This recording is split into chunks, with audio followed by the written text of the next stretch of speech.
Apakah eh, pasangan Anda pernah menyimpan alat kontrasepsi, mohon maaf, yang tanpa sepengetahuan Anda? Gini. Nah, ini bisa dijadikan suatu bukti ketika ada ini ya. Namun ketika tidak ada ini, anggap saja ini hanyalah permasalahan biasa yang tentunya bisa diselesaikan secara perlahan ya, bicara baik-baik.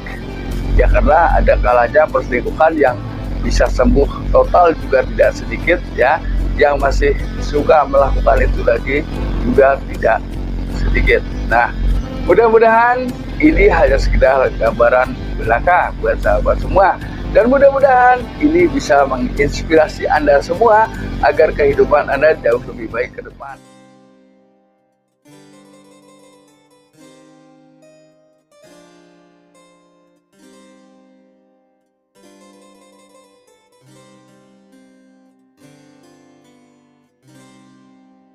Assalamualaikum warahmatullahi wabarakatuh. Kembali lagi bersama saya Kang Kumis. Kali ini Kang Kumis kembali bersama sahabat semua, tentunya di channel Kang Kumis, channel yang selalu membahas seputar kehidupan rumah tangga, percintaan hingga masalah perselingkuhan. Nah, pada kesempatan kali ini Kang Kumis ingin berbicara mengenai 8 ciri istri punya cinta lain. Nah, namun sebelum lanjut ke topik, gak ada salahnya silahkan Anda subscribe, like, dan komen, dan dukung terus channel Kang Kumis ya. Tidak lupa Kang Kumis juga mengucapkan terima kasih kepada sahabat semua yang sudah mendukung channel Kang Kumis hingga saat ini. Lalu kira-kira apa tanda yang perlu kita pahami sama-sama ya ketika secara tidak langsung istri memang diam-diam memiliki cinta pada pria lain? Yang pertama adalah diam-diam dia mulai menjauh dari Anda ya. Menjauh ini tentunya banyak hal yang berbeda ya. Yang tadinya begitu perhatian kepada Anda, begitu antusias ketika berbicara dengan Anda, dia selalu memperhatikan perhatian spesial. Diam-diam apa hak-hak Anda yang seharusnya selalu Anda dapat, ini sudah mulai berkurang.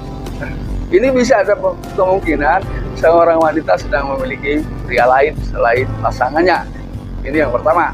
Lalu kemudian yang kedua, dia memang lebih mulai mengurangi komunikasi dan sentuhan-sentuhan yang tentunya biasanya dia tidak terlihat tanggung ketika berkomunikasi dengan Anda, lalu memberikan gerakan-gerakan yang meyakinkan bahwa itu adalah merupakan bentuk perhatian yang diberikan oleh pasangan kepada Anda.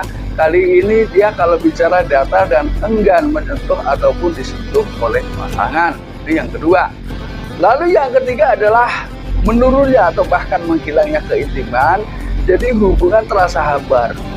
Jadi kalau toh itu mau, tapi kebahagiaan yang dirasakan jauh berbeda dari sebelumnya.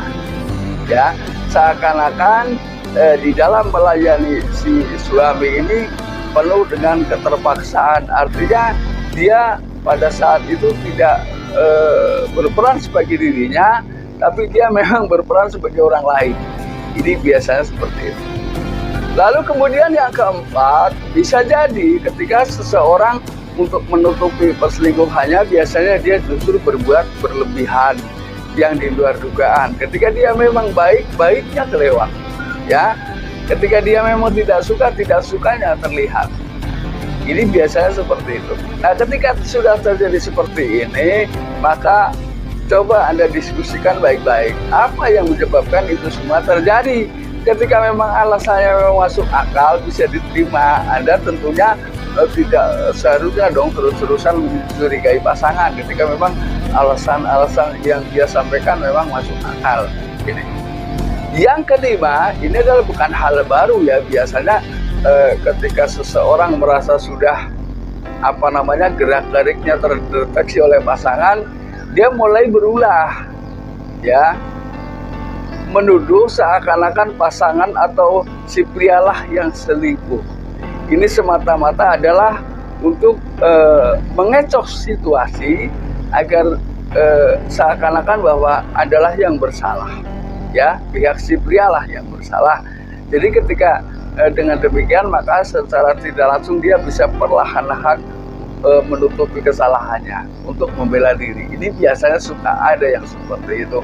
Walaupun Saya yakin bahwa tidak semua istri mau melakukan hal-hal seperti itu, ya. Lalu yang keenam, ketika memang Anda merasakan seperti itu, coba Anda arahkan objek pembicaraan ini berbicara tentang perselingkuhan. Apakah dia tetap terlihat biasa-biasa saja, atau terlihat kaget, atau merasa risih dengan pembicaraan yang Anda bicarakan pada saat itu? Nah, ketika memang dia terlihat biasa-biasa saja, memang mungkin ada permasalahan-permasalahan lain yang perlu Anda ketahui. Artinya bisa jadi karena permasalahan di tengah kehidupan rumah tangga bukan mutlak hanya permasalahan perselingkuhan loh, ya, jangan salah. Ya. Lalu yang ketujuh, ketika terjadi seperti itu, coba diingat-ingat apakah seorang pasangan tersebut dulunya pernah memiliki riwayat atau rekam jejak tentang perselingkuhan. Nah, karena perselingkuhan ini boleh dibilang adalah sebuah kondisi apa namanya, katakanlah ini sebuah penyakit ya, penyakit yang memang ada kalanya dia kambuh.